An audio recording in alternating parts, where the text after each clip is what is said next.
Hey friends, welcome back to my channel. My name is Erin McMurtry and I'm a health coach and a home herbalist. And if you are familiar with my channel, then you already know that, but you may not know that I am currently 6 weeks pregnant. And I have been doing a lot of YouTubing, watching other women's vlogs talking about their symptoms. And so I thought it could be fun to do the same for my experience, not only to share my process with other women out there who are going through this themselves, but also to capture it for myself for the future. Could be interesting to look back on. So welcome. I am currently 6 weeks and 5 days pregnant, and it has been a wild journey so far. But essentially, I found out around week 4. I would say the first week was mainly really exciting, really joyful, really getting used to just being in my body with the awareness that I'm growing a baby. It's interesting because I know the exact date that we conceived. And I think about 7 days later, I actually got COVID. And that is one of the first reasons that I thought I might be pregnant, because I have done a lot of research on early symptoms. And I know that the immune system kind of lowers in order to not fight off the baby in a very early pregnancy. And so I know that fever and getting sick can be an early sign. I got sick and I was like, this is interesting. And I had a fever. And I was like, wow, I haven't been sick in like a really long time, like 3 years maybe. I actually caught COVID at a wedding. And the day before the wedding, I was exhausted. And so I knew that my immune system was down. I knew going into this wedding that my immune system was down already, but can't really bail on a wedding. So I went, I had fun. Actually, I had a few drinks. Whoops. And then caught COVID and made it through the whole experience of COVID. After that, my period was supposed to show up. It's interesting because normally I have a 25-day cycle, but the cycle before this, I had actually had a 29-day cycle, which I thought was really interesting. And so when I was late, I wasn't sure if I was pregnant because I had previously had sort of a late cycle.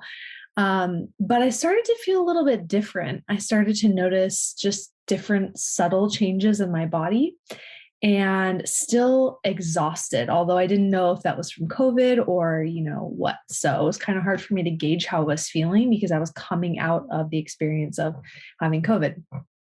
So I ordered a pregnancy test on Amazon because I couldn't go out to get a pregnancy test. And ended up taking the test once it arrived, and turns out it was positive. So when my husband and I took the pregnancy test, we set it in the other room. I read the directions before it even showed up. I read that you pee on it, you let it sit for 3 minutes, and then, and if it has the 2 lines, it means you're pregnant. So I peed on the stick. We set it in the bathroom. We came out of the bathroom and we just kind of like walked around the house, like a little hyper and kind of dancing a little bit. And we were just like, okay, if it's negative, it could be negative, because we had some moments before where we thought I was pregnant and we weren't, and we felt really like sad and heartbroken around it. So we were also just kind of like preparing ourselves that, we could maybe not, that's okay. Like, it could be a negative.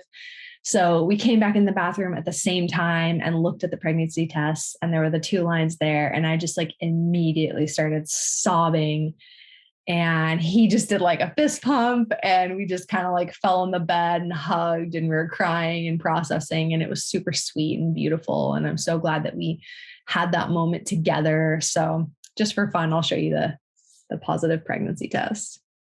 Here it is.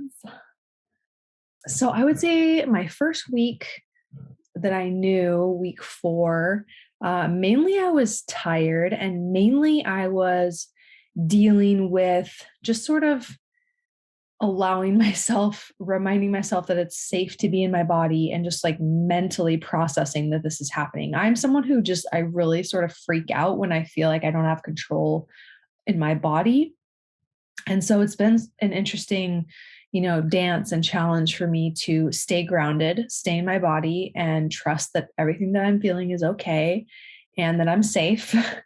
So luckily, I have been preparing for this for, 35 years, but actively, I would say the last year or so, I did a ton of cleansing in 2021. And since January of this year, my husband and I have been trying. I really don't like that phrase. What I would say is we've been conceiving since January of this year.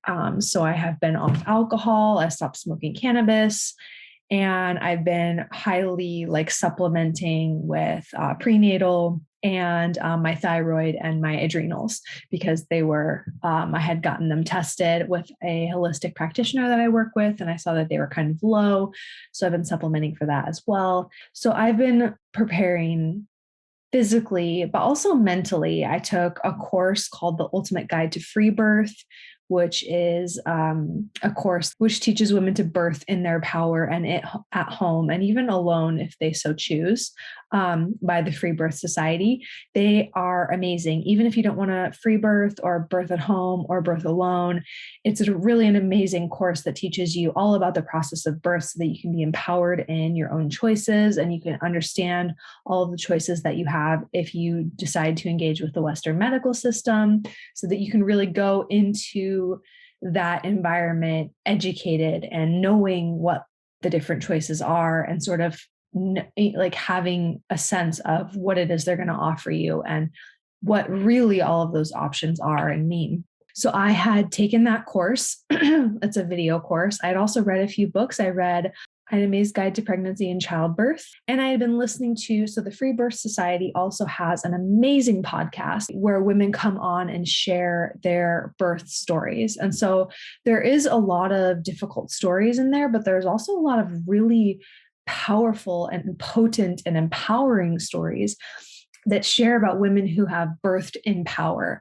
And so I really knew that I had a lot of fear around birth, a lot of trauma that I inherited from just my own lineage, my own birth, seeing movies. Our culture, we're really not shown positive imagery of birth at all. And so I really knew that I had some reprogramming to do around birth. And I really knew that I needed to mentally prepare myself, because if I didn't prepare myself until I was pregnant, it was going to be really difficult for me. I just know myself. That's just how I am. I like to, research and know as much as I can so that I can, feel more calm and feel more prepared. That's just how I am. So luckily, I did a lot of that before getting pregnant. And so I feel a lot more mentally equipped and physically, but mainly I'm talking about mentally equipped to process all of the changes and to process the physical changes and the part that freaks me out.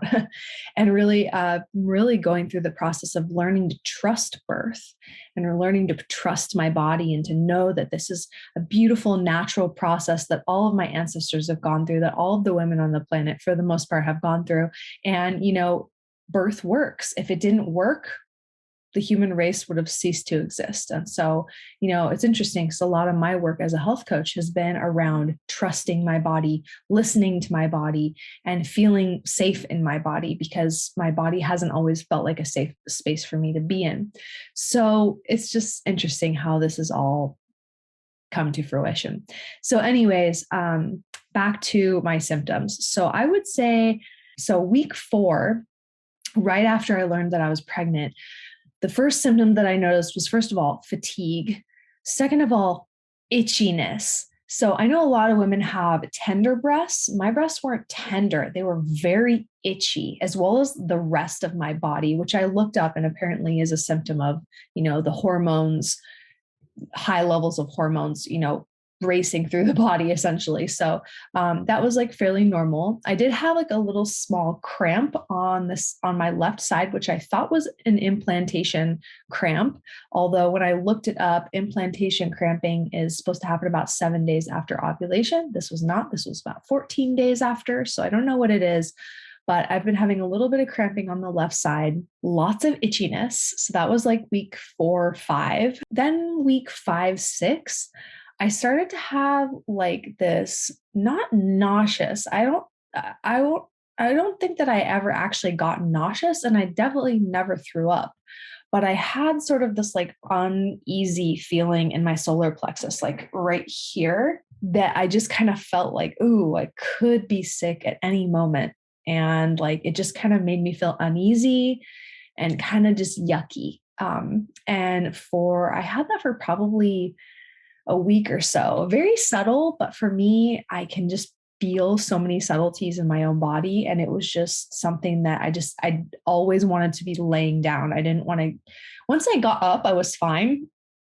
And once I got moving, I was fine, but I just felt kind of yucky. And so what I noticed for me was most helpful was to move my body, either like walking or doing weights or dancing or yoga or stretching or getting outside in nature, just to kind of like get out of my own head. That really helped me a lot, kind of like distract me. Now we're moving into week, I would say 6 and 7. And I feel like what I'm feeling now is, well, first of all, my boobs are huge. They are, oh my God, they're definitely bigger and they're very tender. We have a look but no touch rule right now with my breasts because they are so tender. The fatigue is letting up a little bit. That yucky feeling in my solar plexus is letting up a little bit. But now I'm starting to feel a little bit of crampiness in my uterus, I would say, right at the center of my low belly. And it's kind of like period cramps, but way lighter. Like I wouldn't call it painful. I wouldn't call it intense. It's just very light cramping. And I looked this up, and apparently that's normal because the uterus is getting bigger, obviously, and preparing to get really big. So it's normal to have a little bit of cramping because the uterus is expanding. So right now I'm week 6, day 5. The baby is about the size of a blueberry. When we get to week 7, the baby will be the size of a raspberry, which is so fun. And I also wanted to share the apps that I've been using in case anybody is looking for referrals for different app options. So I have been using the Flow app, Flow, FLO. There's a lot of paid features on there. I'm just using the free feature, but it shows you day to day how big the baby is. And at the beginning of each of the weeks, it gives you a whole detailed update.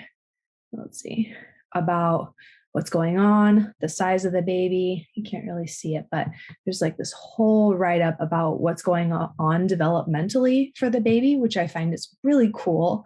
I love that. There's lots of other stuff on the Flow app, but it's all paid. Again, I'm not doing the paid thing. I'm just tracking the size and looking up the developmental stuff every week. And then the other thing I like about it too is there's a little calendar section where you can track your symptoms. So I am using that on the Flow app. The other app that I'm using is Ovia, OVIA, Ovia Pregnancy. This is a free app. They have a lot of different little things. There's a little bit of, it's a free app. There's a little bit of like advertisements and stuff on it, but I like it because it shows how big the baby is, how many weeks, how many days. It shows the size of the baby's hands and foot. It shows what size they are in terms of like the fruit or whatever you choose. And then it gives you little updates every day. So it's kind of like a Facebook timeline. And then it has little things about like mental health. It asks you, did you take your prenatal vitamin today? So it has some little fun features. I like checking on that one more for daily updates.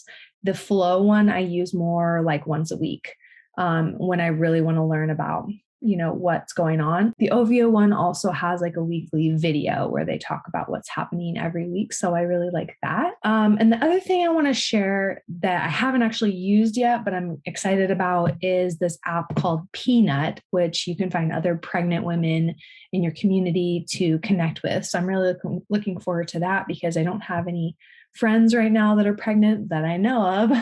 And I'd really like to hook up with some other pregnant women just to feel really connected and supported and feel like I'm not going through this alone, because it can kind of feel, I don't know, I had moments early on in the pregnancy where I felt kind of alone because my partner's here and he's very loving and sweet, but I'm just going through everything is changing physically, mentally, emotionally.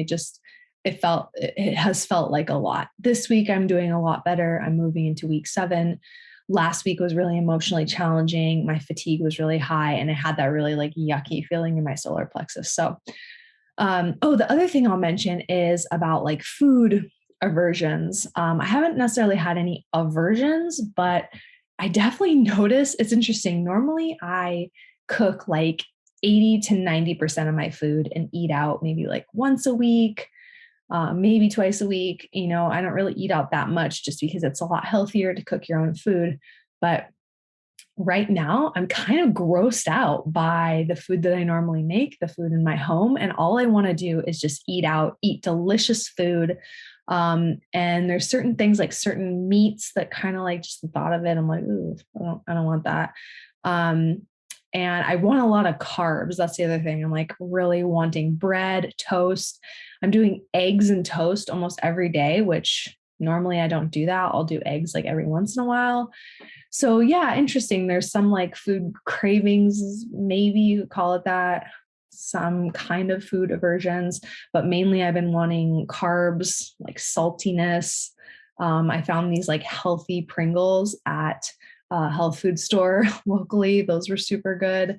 I just feel like I've been wanting like naughty food. And it's interesting because normally I'm really diligent about eating super healthy. And I just thought, oh, throughout my pregnancy, I'm just going to like eat so healthy and be like so clean. And it's like, okay, yes. And like, I also need to just listen to my body. I believe that, we have certain cravings for certain things because that's what our body is needing at that time. So try not to eat any junk, but also finding that I'm just kind of craving restaurant food more, and more like really delicious food as opposed to just like veggies and protein, which is probably what I would normally be eating. So anyways, thanks for watching. Thanks for being here on the journey with me. If you like this video and you want to see more from me, you want to see more on the journey, then be sure to subscribe and hit the bell so you get notified when I post new videos, typically every week. This is not my typical video, but you might start seeing more videos from me around pregnancy and birth and being a mama. If you're pregnant, I would love to hear from you down in the comments. How far along are you? What are your symptoms? Would love to hear from you. As I mentioned, I'm really desiring connecting with other women who are going through this right now as well. So I would love to hear from you. Comment down below. Thanks for watching. See you next time, friends.